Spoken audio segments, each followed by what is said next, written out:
the AT&T PC 6300. As you can probably tell, this particular example is not stock. In this video, I'll give a brief history of this particular machine and show you the parts that have been attempted to be used in it, show you the inside of it, and give some details on how it all fits together. Finally, give you a demonstration on how it all functions.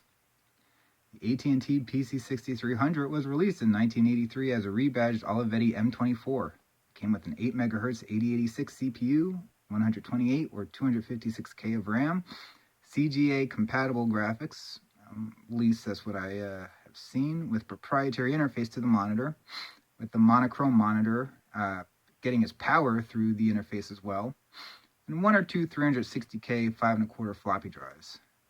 This example right here was built in September of 1986 and came from the factory with the same CPU and graphics subsystem, 640K of RAM, 1 360K 5 1/4 floppy drive, and a 20 megabyte hard drive. Came to my possession around 2003, still stock. At that time, I replaced the hard drive for one of the same size. However, the one I replaced it with already contained a copy of DOS 5.0. I also installed a network card and set up Microsoft Network for DOS so I can easily transfer programs to the machine. If memory serves me right, I only had a few months with this machine when I noticed I was running out of space. I decided to do some cleaning up. Unwittingly, I went ahead and deleted the net folder off the hard drive, and that contained the files needed to get the machine on my network. Getting that back on the network did not go as planned, since during my time doing this, the floppy drive stopped working, and this is actually the original floppy drive with it. I still have it around. I was attempting to repair, but that did not work out. So, therefore, the machine was put on the side to be looked at another day. And off to the side it stayed for 14 years. During that time, I moved, and it moved with me. But it was always kept in a pile with other systems not hooked up. Now, at least one time, I had put it in a pile destined to be sent up to the electronics recycler, but I did think better of it and pulled it out.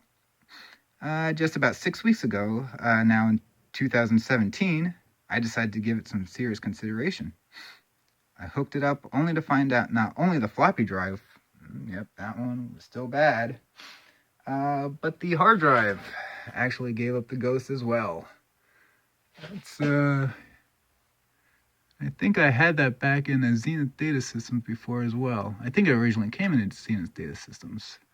But the mini scribe, yeah. Nope, that no longer functioned. Of course, in order to do anything with it, I did need some storage connected to it.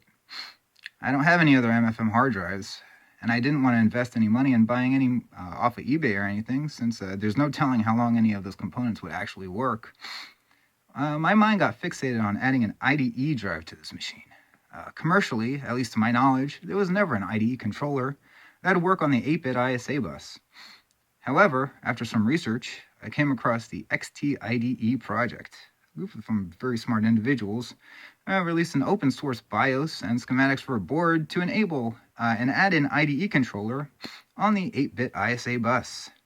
Finding a pre-made unit on eBay, the tinkering of this machine started. Well, I was thinking of possibly attaching the hard drive to a secondary machine to install the OS and network software on, therefore precluding the need to have any removable storage on it. I decided to just go ahead and buy a 3.5-inch 720K floppy drive and see how that panned out for me. The day before the card was about to arrive, with the floppy drives not scheduled for a few days later, I decided to try and hook up one of my 1.44 megabyte floppy drives and see if that would actually work. To my amazement, it did. That's the one that I was using. I was able to boot up with it. So I never tried the drives that actually came in, and actually right now, today, right before I filmed this, I took them out of its package. They're kind of worse for wear, and I don't know if I could actually test them. There is actually no power, so it got its power through the interface. They're a little, I don't know. It's probably a good thing that never came first, because I think I probably would have been, yeah. Anyway, the next day, now with my IDE controller, I looked through my old hard drives and found here this 2 GB model. That's the one I wanted to try with it. It got off to not a good start. The card wouldn't detect it. I'm not exactly sure why. The jumpers are all set. This drive actually works with other machines, whatever. But I did some more looking around my area, and yes, I came across this Fujitsu. What is it? 1.6. Yeah, 1.6 gig hard drive, or 1.7. Yeah, no, it's not coming up. Anyway, it is a 1.7. Trust me on that. It worked. My original plan was to install DOS 5.0. But there was something not right with the installer. Also, I found issues with the DOS 4.01 installer. However, luckily enough, 4.01 does not actually need the installer. So I just did a manual fdisk format /s and copied the DOS directory over, or the files to a DOS directory, for that matter. A few days later, the network card that had been paired with the machine for the past 14 years, that is the same model, the same kind. I had actually 2 of them. This one was never in the machine, but the one that's I'm talking about is actually in the machine right now. Anyway, yeah, so I put that in there and found myself basically with the same setup I had 14 years ago, with a larger hard drive, much larger hard drive, and a higher capacity floppy. So I gave it a home down in my basement, right down here on this workbench, for one day. Sure, the green phosphor screen was neat, but I have limited space on this work area, and it is actually a work area. I can't just have everything hooked up all the time. And so that was there. Still works. It's great. I like it. I'm not going to get rid of it, but it was just taking up a lot of space down here. So what if I could hook it up to a KVM and use monitors that I already have hooked up? Found a card on eBay, which I read might work with an 8-bit ISA slot, and waited for that to arrive. Here's this Cirrus Logic GD5401. That's a no-go. I read that it could work, but this one actually I think came from a no-name, so it probably was implemented differently than the official, the what is it called? The reference board. So anyway, that doesn't quite work. Didn't quite cut it.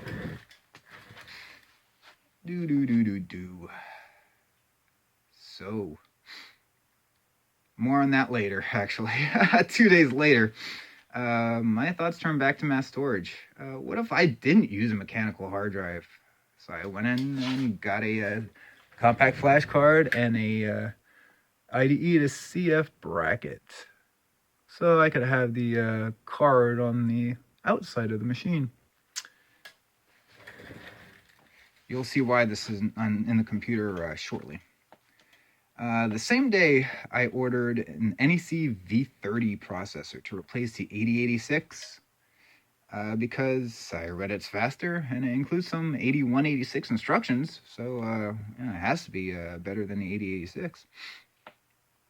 Next day, I continued with the shopping spree. I was thinking a lot about memory and ways to expand it. What if I want to put Windows 3.0 on it? Turns out it can use EMS on an 8086 class machine in a real mode. Found a BocaramXT card listed with 2 megabytes installed. Due to a listing error, though, the card only had 1 megabyte, but the seller did do me a solid. He had another card listed with 1 megabyte, but populated with 512K. Yeah, not megabyte. He offered me both for the price of the one I wanted. That wasn't a bad deal. Now to get up to 2 megabyte on one card, I ordered 512K worth of 256 kilobit chips to fully populate it. Now I'm just going crazy with what ifs. What if the computer had a sound card? A CD-ROM drive? I ordered this sound card right here. Yeah, it's a Golden Sound. 8-bit, yeah, ISA. However, the software at least requires a 386, I believe. I tried it once. I really didn't go further than that because I ordered a Soundblaster 2.0. I know that would work. I had at one point a Sony CD-ROM drive with a proprietary interface and 8-bit ISA card to go working with it on an 8088 Zenith data systems. I mean, like I said, I think that hard drive was from the same system. I mean, the system didn't originally come with the CD-ROM drive, but I had the CD-ROM drive and I made it work with that before. I wish I still had that, but, Well, I found a controller card on eBay, a drive on a separate listing, and separate purchases for a 34-pin ribbon cable. No twist, it's not floppy. And the audio cable, and it made it a complete system right there. CD-ROM subsystem. Going back to video again. Okay, the VGA card came in. Which one? What I'm talking about? The Trident. Okay. Oh no! I was talking about this. That one didn't work. Yes, and then I bought this one, the Trident. That one didn't work. Yes, and this guy, Paradise PVGA1A. That guy doesn't work with this machine. Yeah, can you guess where this is going with VGA? More research into RAM, and came to the conclusion that I can actually try to use both boards in this computer. One of them for EMS, expanded memory, and one of them for UMB, to free up 64K of conventional RAM and load drivers and DOS. Another 512K ordered of this RAM. I don't have it handy right now. That's interesting. Where did that RAM go? Oh yes. Can tubes like that. Yes.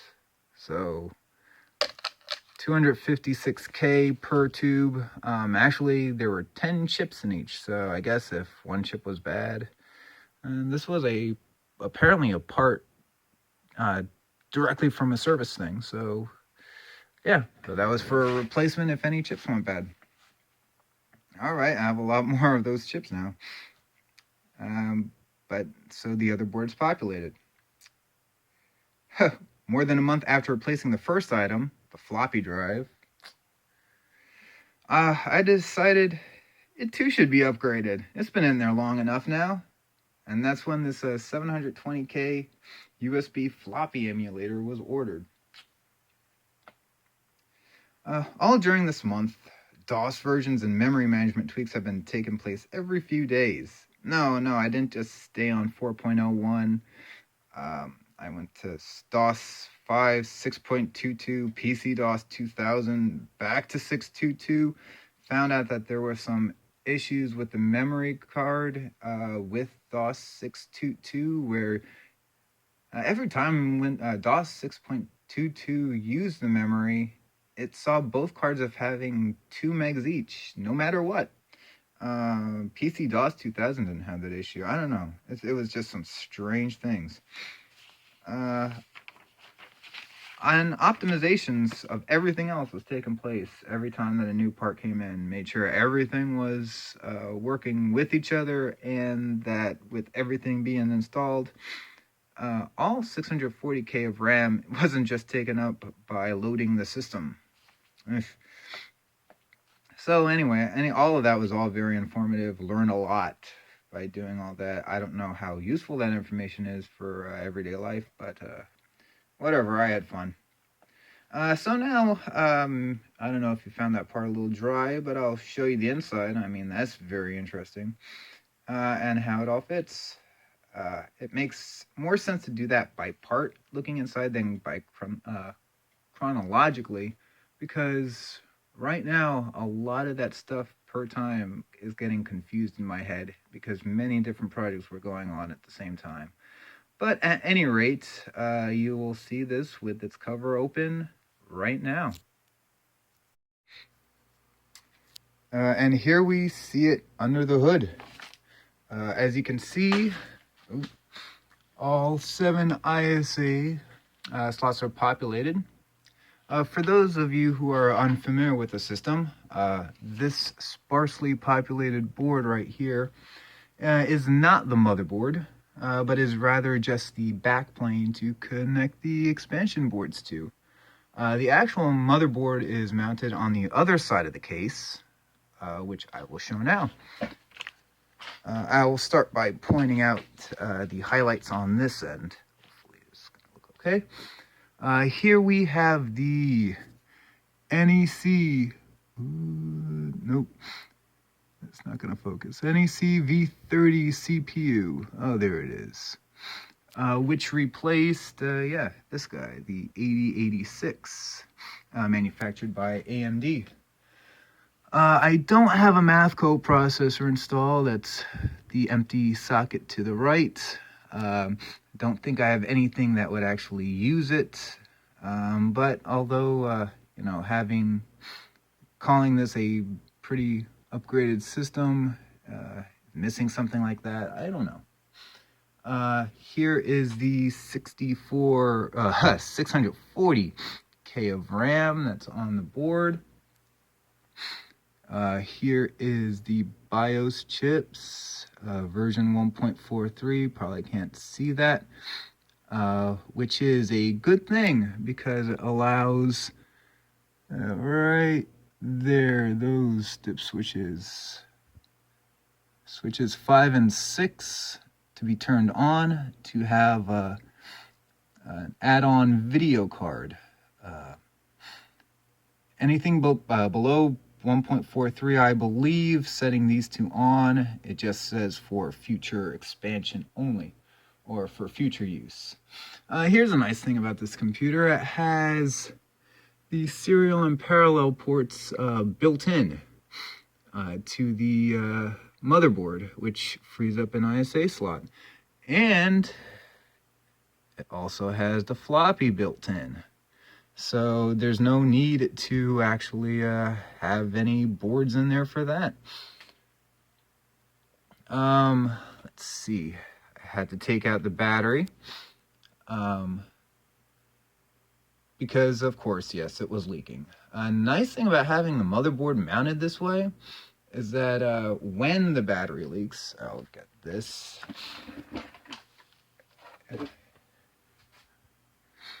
It will leak to the bottom of the case if it's stored in the way that it would be set up.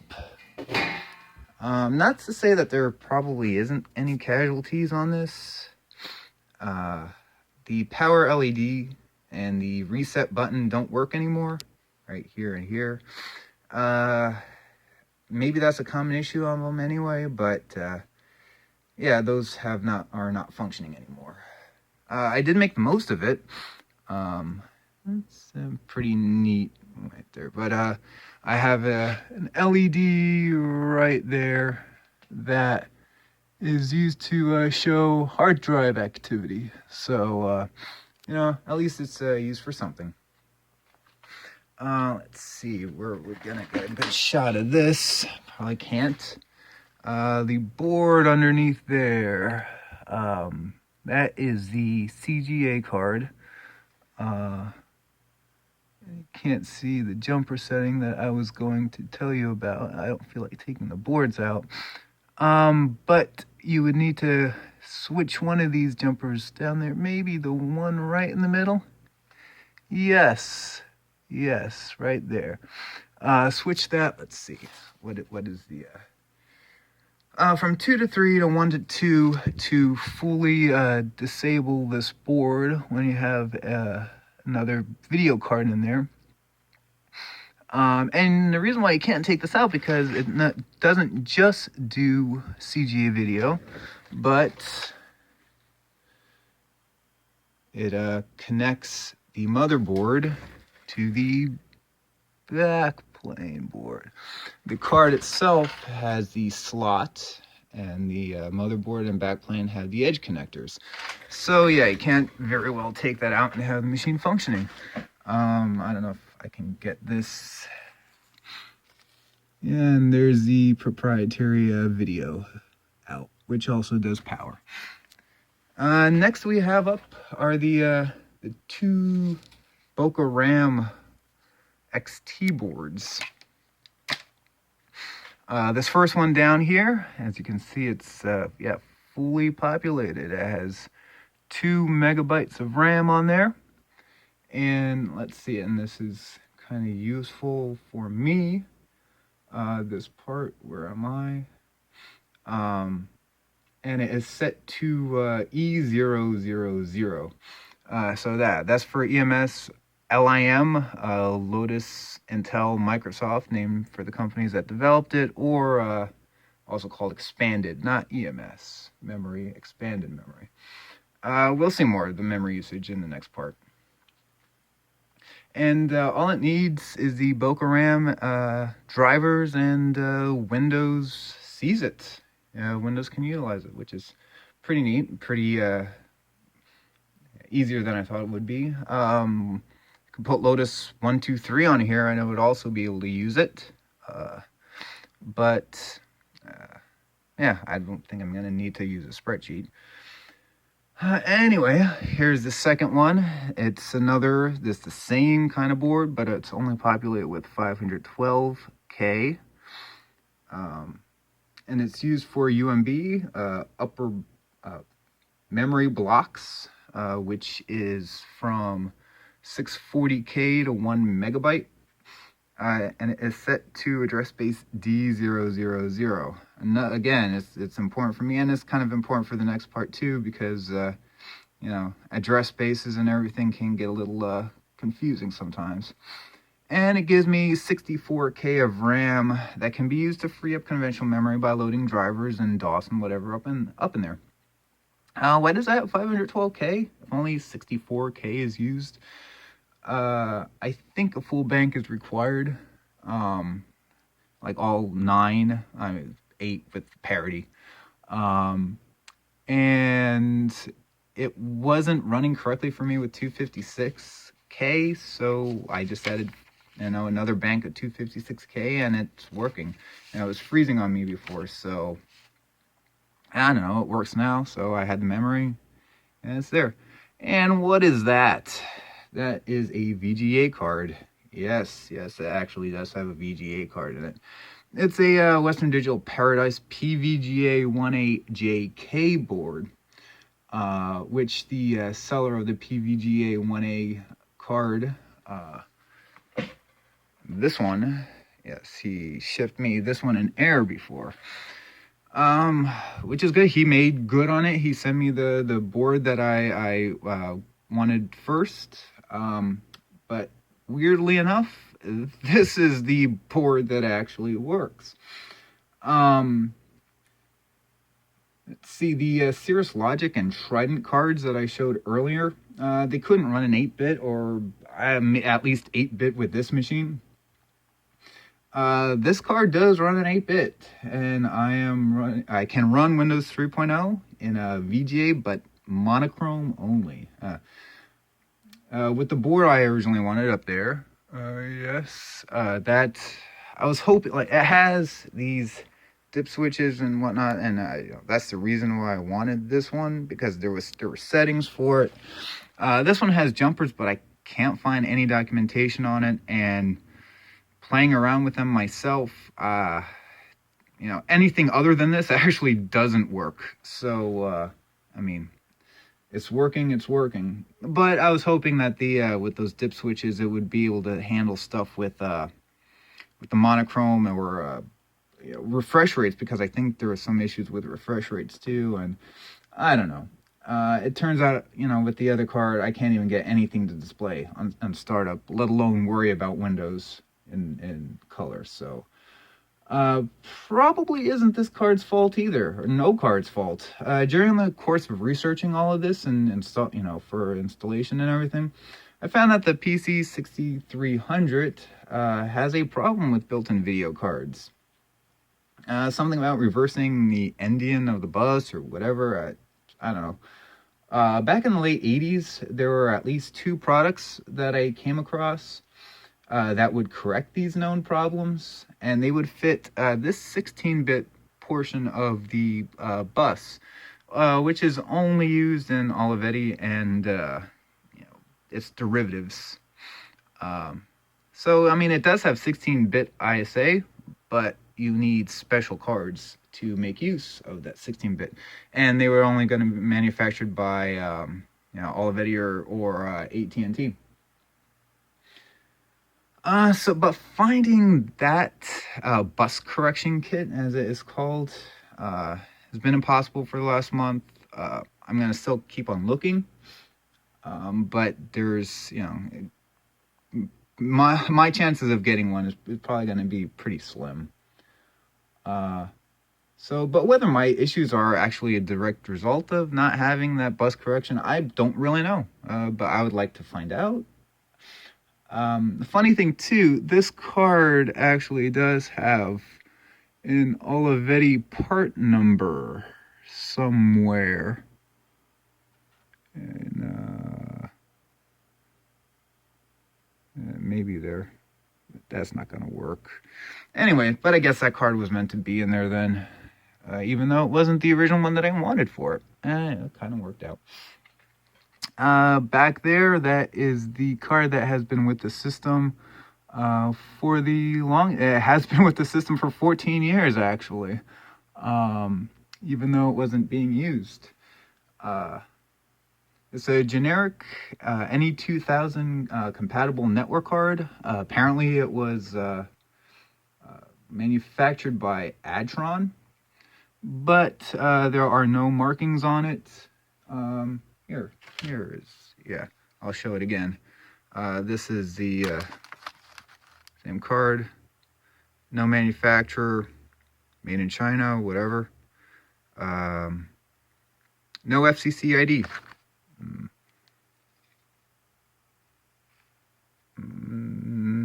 Or is that it? No. Anyway, all I know is that it works. Let's see. It has the same jumper settings that a lot of the NEC 2000 compatibles use. So, you know, setting it up is pretty easy because there's a lot of not a lot, but there is documentation out there to switch all the, you know, DMA, IRQ or address, whatever. And so it has the copper and thin net. So yeah, that's both of those cards, the video and the network card, are 16-bit, but they work in 8-bit. Easy. It just works. Speaking of just working, here's the Soundblaster 2.0, the CT-1350B. For me, actually, that was basically plug and play. It is using all of the default settings, IRQ, DMA, address, everything is, so pretty much I popped it in there, installed the software, and yes, I have sound. Next up is the controller card for the CD-ROM drive. It supports Sony, Mitsumi, and Panasonic proprietary interfaces with the simple setting of a jumper or two, I think, back there. I think I may have had to change the IRQ on this one to work, but other than that, I mean, it was pretty straightforward. According to the FCC ID, because there is no branding on it, it was manufactured by a company named Sertek, S-E-R-T-E-K. What I gather, it was owned by Acer in early 2000s, now maybe part of the Yosung Group, a member of WPC Holdings. I don't know. But, you know, that's the company behind it, I guess. And last up here is the XT-IDE card. Remember the IDE, the compact flash bracket? Well, yes, there is no room for that bracket right now, so yeah, I could not use it. This does work better because this IDE to compact flash adapter right here can use 5 volts over pin 20, which is a simple jumper right there, just to support a 5 volt over pin 20. So the bracket needed to have the 3.5 inch floppy power to it to run. This needs absolutely no other power connected to it in order for it to run. Here is the activity light, just snaking through and over to the other side, to the front. So it's, you know, I'm able to actually see if it's still chugging away on something, if it's getting data. Something I did have to do with this card, a default that I needed to change, the address space from D00 to C800. And this is where I was getting with these boards. Since it was interfering with those boards. It took me too long to figure that, I'm ashamed to say. And I only figured out why Windows would hard crash on me every time when the EMS was set to D000 after I switched EMS from D00 to E00 and UMB from that to, yeah, whatever, to D000. Yeah, UMB would only give me 32K. It's like, oh man, that is stepping on its toes. So yeah, you can't have both things running in the same address space. So that was the only thing I really needed to change on this. It's still using the default BIOS for it. There is a different BIOS for the NEC V30 and V20 chips. I haven't done that yet. It's working fine though, so whatever. CD-ROM drive. Yeah, it just works. It's that model, okay? It's 2x CD-ROM. I don't know. Wonder if this machine can be called a multimedia PC, since it does have a CD-ROM drive and a sound card. It doesn't meet those specs. I don't think so. USB floppy emulator. I thought it was defective when I first got it, since it works a bit differently than the other ones that I've seen videos of online. It works a little bit nicer, actually, because it doesn't need software to interface with it. You just pop some files in some folders named specific ways, and yeah, it works. I'll probably go into more detail about that in the next parts. But all in all, it's a fully featured computer for its age. It has a lot of expansion, and there's a lot of stuff to play around with on here now. I like how the motherboard is on the bottom of the case, because, you know, even with everything in here, it's still pretty neat and tidy overall. And it makes, you know, anything on this end of the machine, it's easy to mess with that without taking any cards out. So everything on here is, you know, fully accessible, and pop a chip, you know, don't have to worry about full-length cards or whatever. So after this, I will be back with part 3, which will show you this thing in action. All right, part 3, where you'll see it in action. First things first, you might have heard me sniffing a lot. Sorry about that. Might be getting over, you know, a cold or allergies, and it's kind of cool in the basement still. So, if you didn't notice before, sorry for pointing that out. The other thing, you might be wondering why the second part was a lot messier than the first. Well, actually, that was filmed first because, you know, the machine was disassembled, being put together. And so I wanted to film the insides of it before I tidy up and put it where it should be to film what I did the first part. Third, I know, just to clarify, I said extended, not EMS. It's extended, not expanded, not EMS. It's expanded, not extended. You know, extended memory didn't exist at this point. So just wanted to you know, clarify that point. So here we are. We're finally turning it on. I'll show you a bit of it.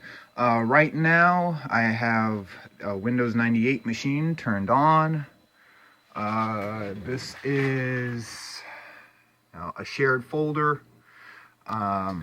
So when it, you know, when the AT&T boots up, it will connect to this machine because it really doesn't do. It can't really connect to any of my more modern machines. So this machine, new machines connect to it, and the AT&T connect to it. So it's basically just a NAS, I guess, for the AT&T for the temporary transfer of files. Also, this part is going to be off the cuff. There's no script for it, so I'm just going to let the software guide me where we need to go. So the machine's there. We have this. This is you will set this to input 4 for that, and we'll go for the power. Wait, where is the power? Yep. Okay. Yeah, the power is in back. Yeah, a little inconvenient in this kind of setup, or you know, you have one of these, and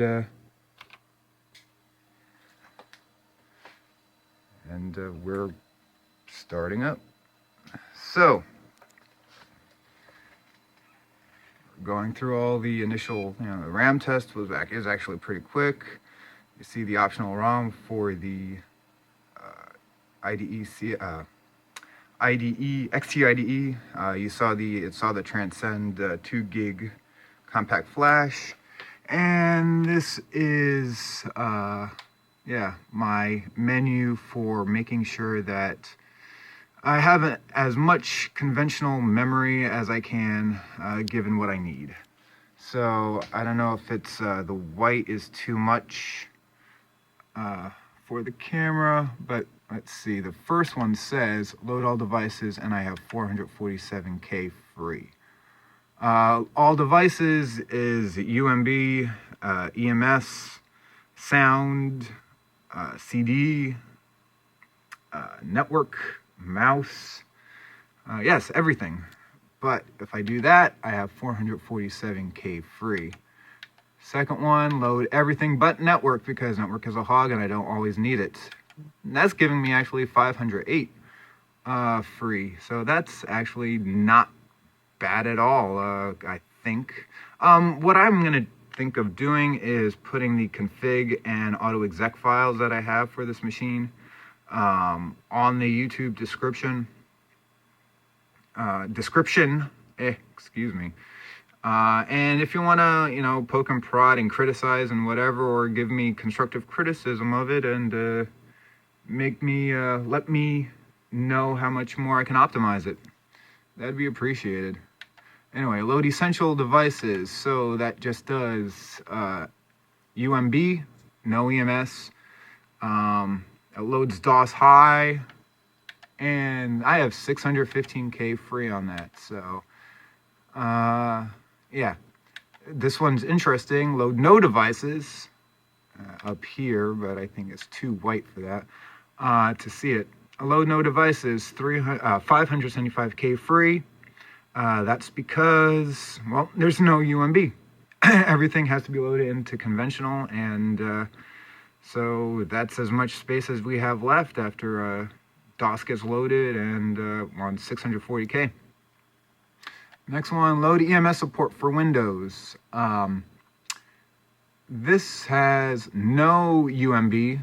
Windows actually does not like the UMB. I think it has to do with QRAM. but it loads EMS, and this is one of the few that don't load a mouse driver. You'll see why I need a mouse driver, basically. It's kind of interesting with the video card, I believe. But so that doesn't do any sound, no CD. It just enables EMS so Windows can actually use it. Next one, load Windows with load Windows network. That's only network. So, I'm UMB and network. So there's no, and mouse. So there's no, no CD, no sound, whatever. And then just the opposite. Sound and CD devices, 519K free. I was trying out some games just a few minutes ago, and their work, it's old stuff. I'll show you some of them. Anyway, the sound device, just the sound device, has 570K if we don't need a CD, and if we just have CD, that's 565. So at this point, you know what? I'm going to load everything to show you all. So I'm doing clearing the RAM, is clearing from D to EFFF. High Mem created 64K. Now Soundblaster started. Its drivers are starting. Now we're doing the CD. Yeah. So it's it knows what the CD is. Now it's initializing the EMS with 2K available. We're loading DOS slow because there's a lot of stuff up there in 64K already. We have the MSCDEX. Now we're loading our network NE2000, and it's going to ask for our username and password. So I'm going to be logging in as me.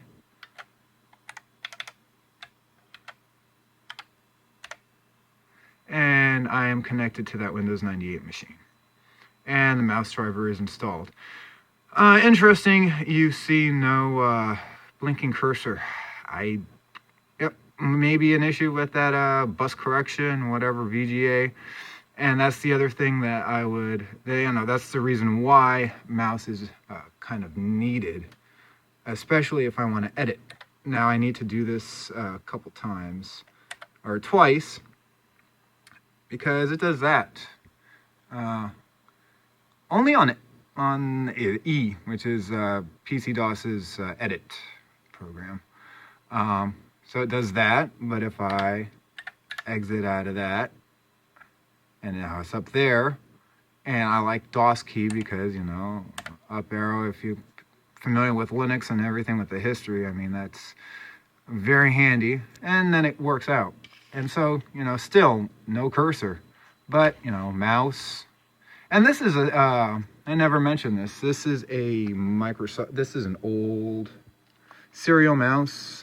I actually had this longer than this machine. Metal ball. So yeah, that's actually, it was hooked up to the serial port, and with, I believe it's a mouse driver for DOS 4 something. I don't know. It's extremely small. So anyway, that works. What I want to show next, okay, so if we hop on our network drive, we will see all the contents of what I showed you on the other machine. So I can just, and look at that, 18 gigs free. Okay. Yeah, so it's an easy way to transfer everything over. I don't have a disk and a drive, but we have D for that. I will show you, this doesn't run Microsoft, but I did copy over MSD for a nice visualization of what is running in the system, because that's all I have right now, and it was easy enough for me to get this over. You see the computer, maybe I'll use a mouse. Computer, 1.43, BIOS state is 86. I have the NEC V30, no math coprocessor. Memory is the most interesting part, I believe. Because here we see The UMBs, a lot of it's used, only this is free. And to be loaded into UMB, it needs to be continuous. So I only have 7K free. I need to find something, you know, at most like 6, I guess, to actually fill that up to optimize it. But as it stands now, it doesn't look like it wants to put anything up there anymore. Here is the page frame for EMS, 64K page frame, and the way that this works, even though it has 2 megabytes worth, which I should probably use the keyboard, it might be easier. You know, total 2048K. Anyway, even though it has a 2 megs, the way EMS works is when it's reading from the memory, it needs to swap out from any different part of the memory and put it in the 64K for the system to actually read it. And the other way, it writes to the 64K and then shoves it somewhere else that the system can't directly access it. So there is a performance hit, but you can actually do multitasking, I guess. And I will show you an example of that when I get into Windows. And as you see that there's other stuff in this high memory area. I mean, you can't use all 384. So, you know, we have ROMs, of course, that are in this area. And right here, you know, that is my, that's the XT-IDE ROM area going. And then, you know, there's, I think, where is it? Oh, I'm trying to do this through the camera, but I think this is video, don't quote me. Anyway, oh, it does see that we have, okay, well, video. Sure, says Olivetti, I don't know. But we do have VGA. And I'll show you like some other weird things that it does. I think it's because of refresh rates. And we do have PC DOS version in there, serial mouse version 6.10. Oh yeah, disk drives, you know, we have a CDNN, so CDN network. I click on it. Is it doing anything? Oh yeah, there we go. It, I guess it needed to now calculate the total size because, yeah, 2 gigs is a lot for this machine. So yeah, that's anyway. There's nothing else really interesting in this. Maybe no memory browser. It doesn't really show much. It has basically what we saw before, and that's where my option ROMs are. Yeah, for the XT-IDE, apparently it's a 32K ROM, an 8K ROM file, so, you know, just load the 8K 4 times, and yeah, that's how you get to 32, fit to 32. Yeah, video ROM is at C000, so yeah, that's, you know, I was right on that part. So let's go into Windows, and I do not want to run Windows in this environment right now. Ooh, yeah, I didn't even think about this. How do I do Control-Alt-Delete? Oh, all right, yeah, that does it.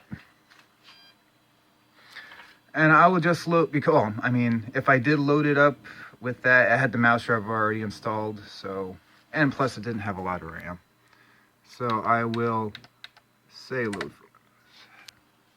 And there we have EMS starting up, 2 megs available with DOS key. I like DOS key, like I said.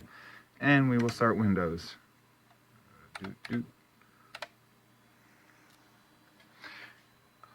Yeah, I think that's a problem with refresh rate. Yeah, it's first time starting up, and oh, is it gonna work? Is it gonna work? What is it doing? But yeah, it's loading up in monochrome. That's all I can do right now. That's the only setting that works. But we will multitask right here. And I will show you how it's using EMS, if my mouse actually cooperates. So we have 367K free for conventional, but 2048K free for expanded. So let's load up some of this. And actually, I played this I1A game, and I was actually shocked how... I mean, it wasn't the slowest I've seen it. The slowest I've seen it was the Zenith Data Systems before when I had one. It took, I don't know, a half hour to complete. This one I didn't wait until the end. So, let's play a few games all at one time.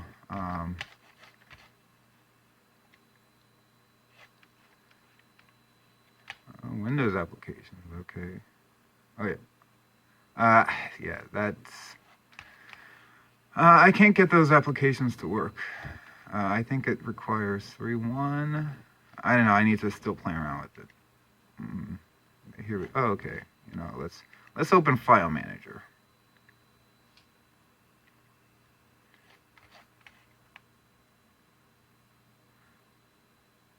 And I think, yeah, waiting for it to...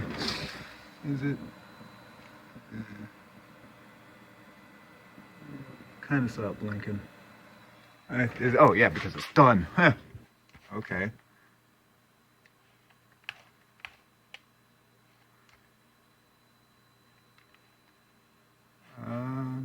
Read me.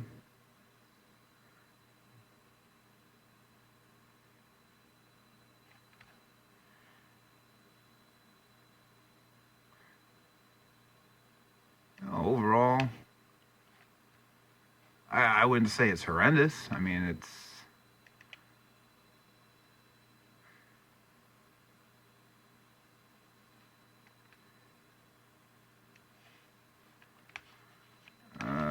the mouse is sticking. But at this point, I can...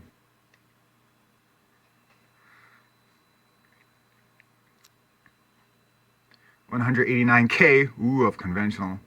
But as you can see, it's using the expanded memory, as it should. What I probably should do, because 2 megs is a lot, and right now I think it's the limit of what I can open, and it still only uses 200K, less than that,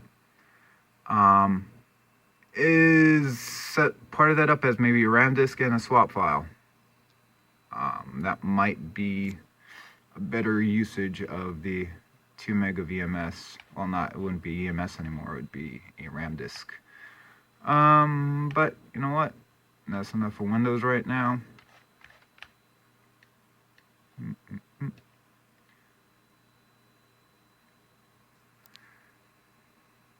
And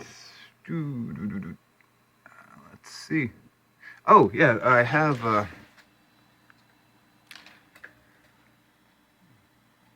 old shareware.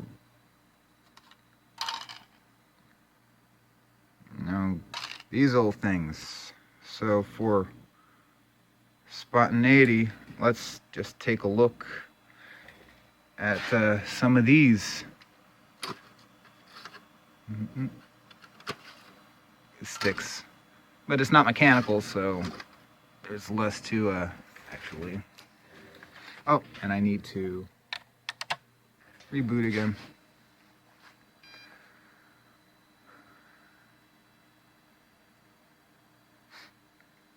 And let's see, after a few games, we will do sound and CD, because now I did try some of these. I mean, they're old. The games in these collections, they're from the 80s, so I mean that's a perfect time frame for this. But the ones I saw so far didn't have any Soundblaster support yet. I don't know. You can try try out some of these. I don't even know. Oh, D. E,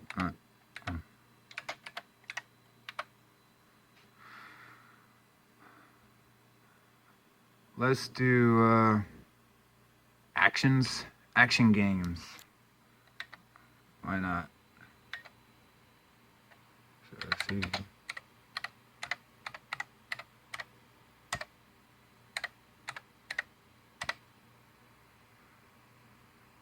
There's only 3.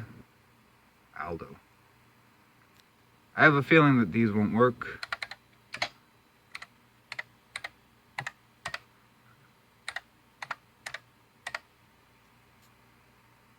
Aldo. It has 87.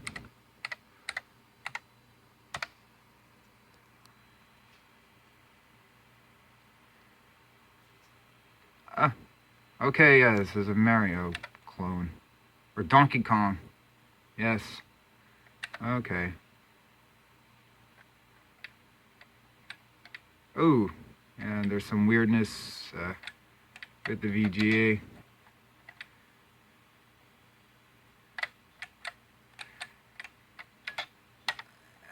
Whatever.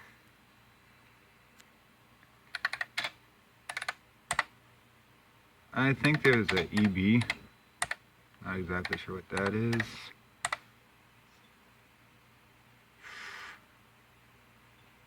EB, electric bot. Ooh, no, this probably will not run at all. I think it's a first person.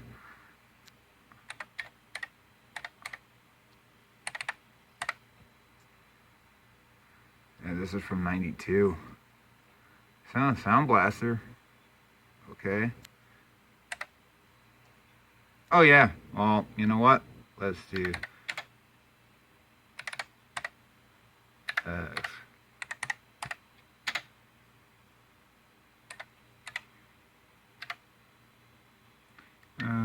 Doing this one-handed.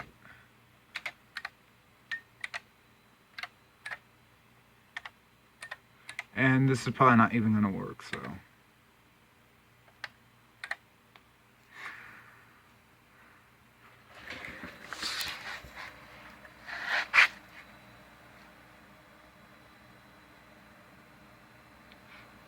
Yeah, it's very quiet.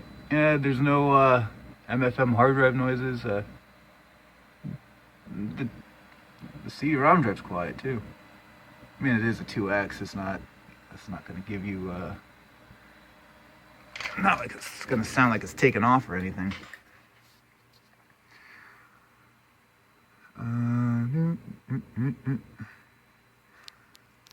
So let's. Like I said, this part is totally unscripted, so tell you to run install first. Should I try VJ or VGA mono? You know, I can try whatever. Yes.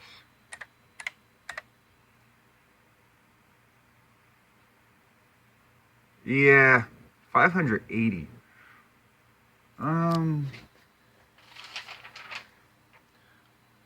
Well, with sound, I only have 570. Anything that's above 580 is just essential. So I can try to play it without sound. Probably for not. It's probably not gonna. And then you can see how fast. Yeah, I tapped my phone's screen and it stopped recording. Great. Anyway, I was gonna say you can see how fast Essentials loads up.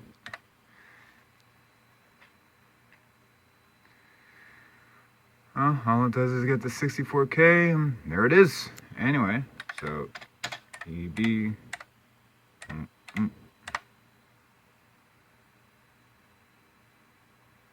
Oh yeah. Yeah, I had a feeling something like that was gonna happen. It is trying to load. It's interesting.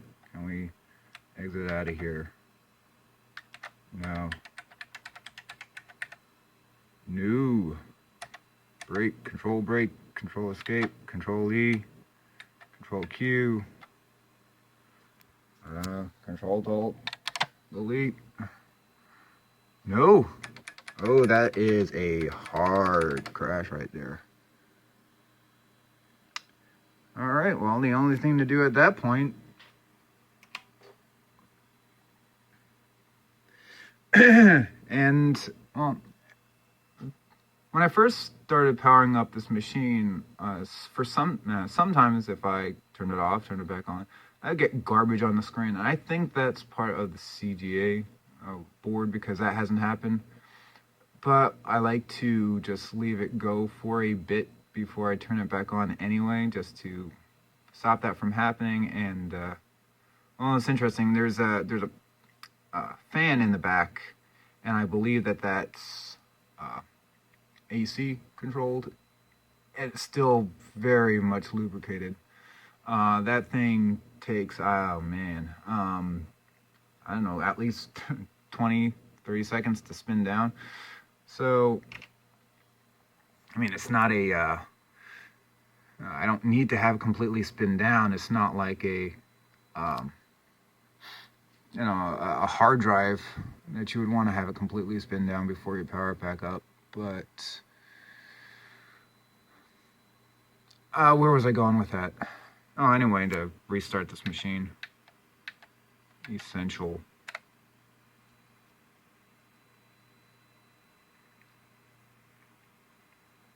Now there's other, you know,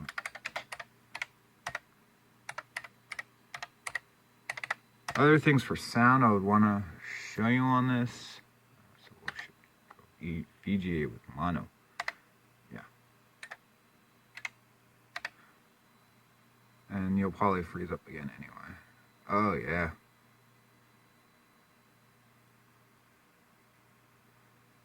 So yeah, way too new to try to run something, I guess. Yeah. Anyway, like I said, this part was unscripted anyway, so we're going to have this kind of crap. Maybe the last thing I will show is just sound, man. Because there's nothing that I've shown right now for sound. And maybe I should have prepared more and install like a, you know, a mod player or something. But at this point, I can just prove that it does have sound through yeah, the FM organ. And selecting a different boot option. Oh, that was the other thing. The 720K floppy emulator. I'll get on with that. So just anyway.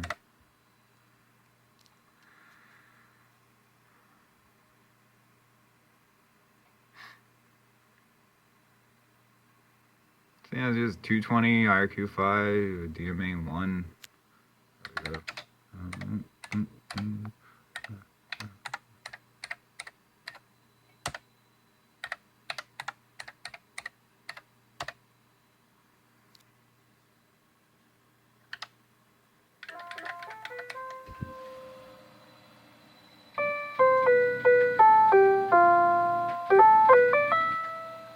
So anyway, yeah, sound works.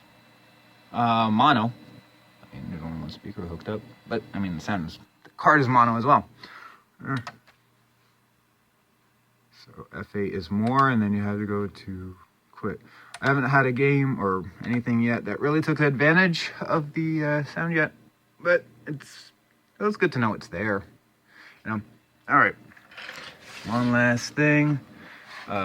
You do like, okay, I'm gonna first do. All right. A Windows 3.0 install. You have to, this is different than the ones like I said, I thought it was defective because, you know, the other ones online, you plug it in, you know, those dots would disappear, and then you can, oh shit. Yeah.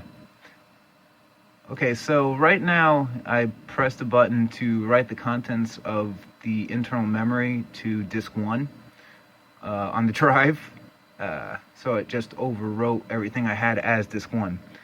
Anyway, so you can't... Oh, now I'm reading it back in the menu. Oh! Did I... Alright, you know what? I shouldn't... No. Note to self, don't do that. But if you press those in the other type of drive, it would change the numbers. Here, you change the numbers when the disk is out. So at this point, what I want to do, just to verify,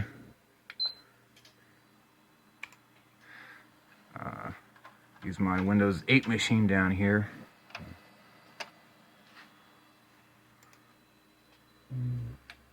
Oh, nope, wrong keyboard.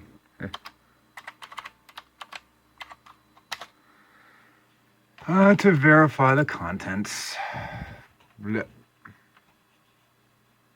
And I can, well, I mean, this is a good way to show you how it's all set up. So, disk 1.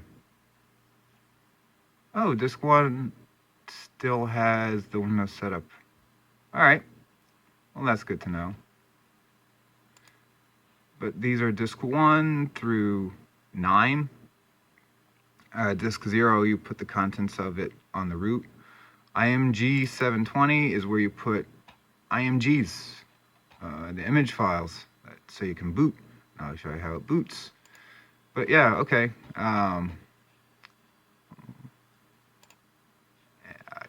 Yeah, thank you, iTunes. All right. So, oh, yep, upside down. Of course, they're numbered the same way. Oh, no, and I need to switch it to disk 1 because there's nothing on disk 0. And, yes, read the contents of disk 1.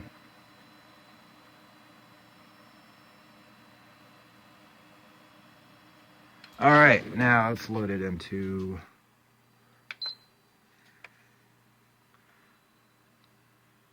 There we go. So, if we... wrong keyboard again. Wow, okay.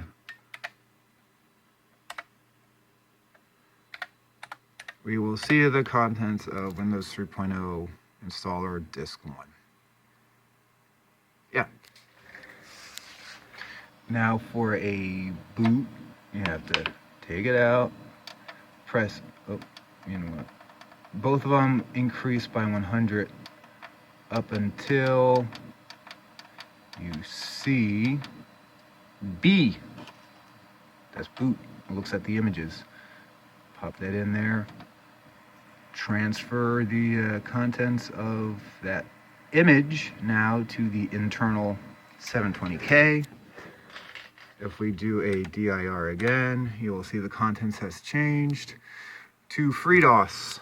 And rebooting the machine one last time for you guys. Starting up, hit the A because you can set it in the BIOS, but you have to flash it to say which device runs first. You know, pressing A on start is not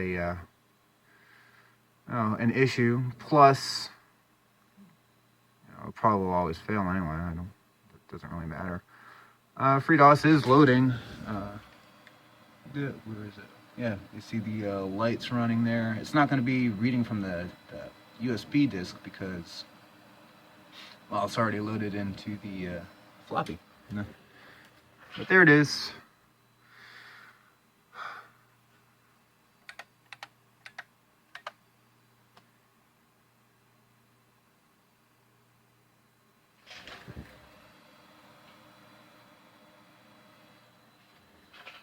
Okay, well, I hope you enjoyed this video. It's pretty long. There's a lot of stuff I wanted to get covered. It's been an interesting, last month and a half, getting all this working together. And now it's time for me to actually use the machine and see what other games I can play on here. And probably not do anything from, I think that was 92. And I think that's a little too new for this. But it's just fun to play around with, and hope you guys enjoyed it. So, have a good one.